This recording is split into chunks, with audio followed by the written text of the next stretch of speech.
Hello, my name is Eddie Tofpik.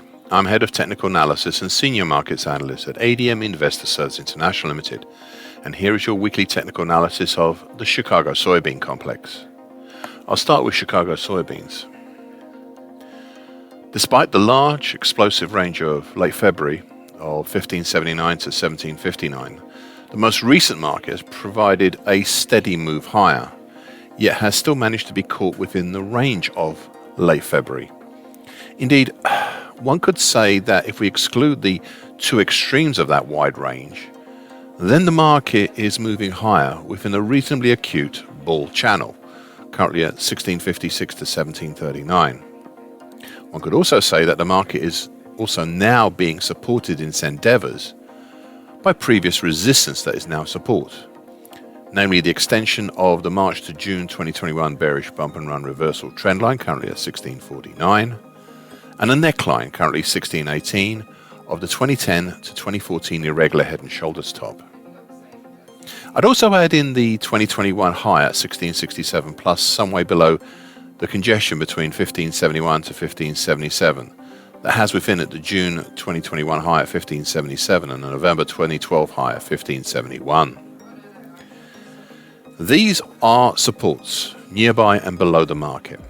Meanwhile, what do we have as resistances?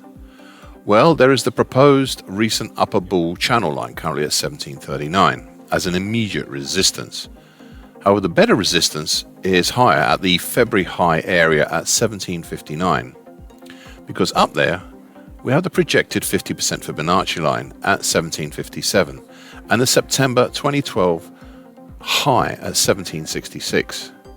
A little beyond that, we have the August 2012 high, or the August 2012 all-time high at 1789. Okay, so where are we currently? What could be next? Well, 3 weeks ago I asked the following, and I quote, "Overall, there is the beginnings of a big question that may soon be posed. Is the action from 2021 high in May at 1667 one of the following? And if it is, which one would it be?" Okay, there are right now three possibilities. A rounded bottom, a large cup with handle pattern, or a scalp pattern. End of quote. Well, the answer seems to be yes to all three. To all three of them. The action since May 2021 has elements of all three. Let's go through them each. Firstly, the rounded bottom. That has a primary target on the top side in the 1983 area, which is off the top of my daily chart. Next, the large cup with handle pattern. That has a primary target in the 1910 area, once again, off the top of my daily chart. Finally, the scallop pattern, or to be accurate, the ascending scallop pattern. That has a primary target in the 1836 area, yet again, off the top of my daily chart. And interestingly, the one I have the least confidence in, even if it is the nearest. These are all way out there. And as we have seen plenty, lots of things can happen in the meantime. However, I would also like to remind you of something I said in my annual review of soybeans, made at the very start of 2022. And I was then only looking at my long-term charts, and I said these words, and I quote, "One other idea I'd like to say, let's say provisionally float by you. It's way early on this, but it should be worth considering. It is to look at the whole of the 2020 to date action as a possible bullish halfway hesitation. In which case we might have, I say might, with due deference here, we might have a possible target X topside in the 20.25 area. That's 2025. I'll just repeat that, in the 2025 area.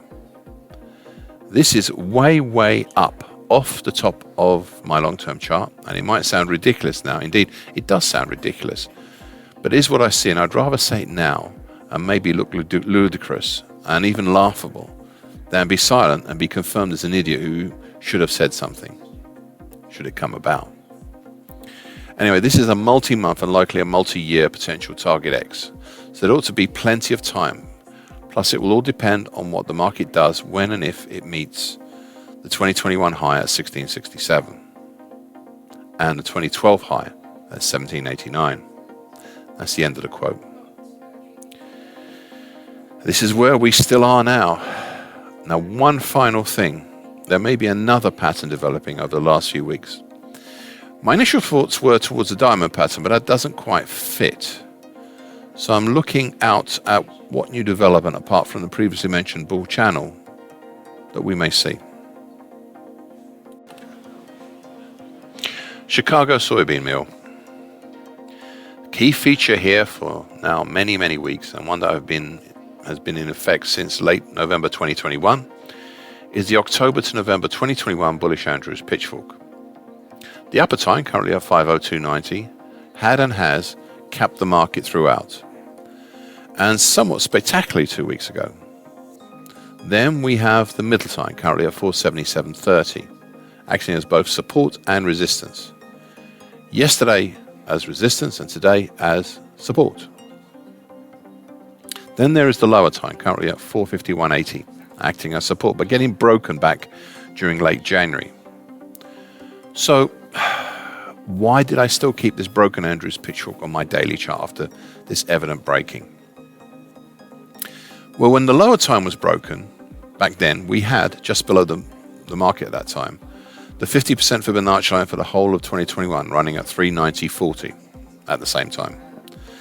And it was this that stopped a full exploitation of the break lower, and indeed turned the market back up and back into this now broken but still effective bullish Andrews pitchfork. The move higher 6 weeks ago also allowed me the opportunity to draw a fresh new bullish Andrews pitchfork for the late November 2021 to late January 2022 action, which is at a slightly steeper angle of attack. We have an untested upper time currently at 425.40, an interesting middle time currently at 491.10, and a tested and supportive lower time currently at 456.90. All are still valid. Two final points. I've had target X in the 475 area marked for a few weeks now.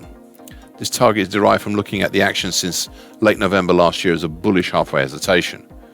It's not a perfect target. However, this market had some pedigree in this, and it formed a similar, if smaller, pattern between mid-October and late December last year.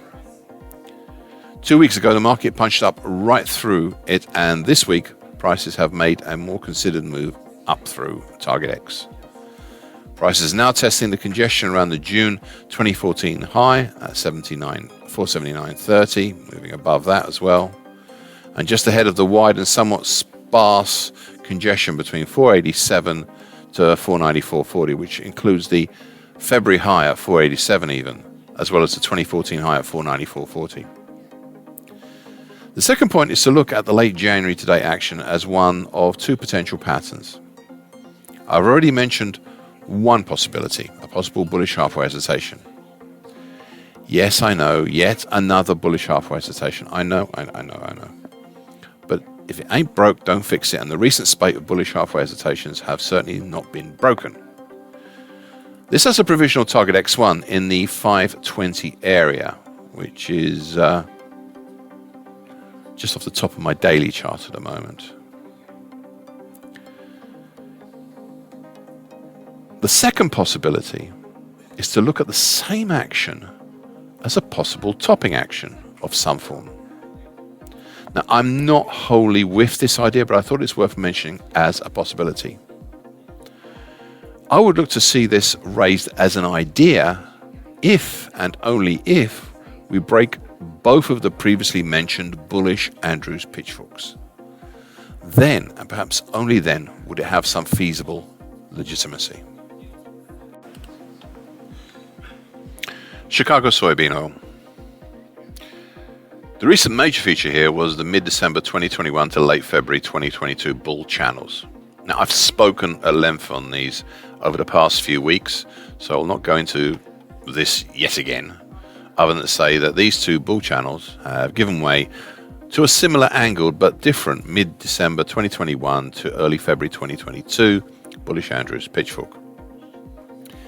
Now, this bullish Andrews pitchfork has seen its upper time, currently at 79.36, breached last week with a single close just over it. However, it has not been broken, as yesterday's combined key reversal down and bearish engulfing pattern, closing back well within the pitchfork in between the overhead middle time, currently at 76.08, and the lower time below, currently 72.80, has testified. Last time when I spoke, I mentioned how I was looking ahead and higher at potential resistance points, as at that time the market had made a new all-time high. Thus, I pointed out that since mid-January this year, we had a potential bullish halfway hesitation. This had an approximate area target near the pre-2022 all-time high at 72.67, which was duly achieved 2 weeks ago. Since then, prices have moved further up, but have seen some awkward bearish reversals Thursday and Friday last week, and yesterday. This despite making new all-time highs, a new all-time high even yesterday. Now, whilst these have not eliminated the bullish incentive, they have certainly tempered it, as otherwise we may well have been a lot higher today than we currently are. It is worth noting these things. Only if we have a true break, not a breach, but a true break below the lower time, would these previously mentioned actions factor into potential move or moves. Thank you for listening. This weekly broadcast gives essential market patterns and consequences. Please be aware of the risk disclaimer posted with this broadcast. Copyright ZD Tofpik and ADM Investor Services International Limited. And here comes the final bit.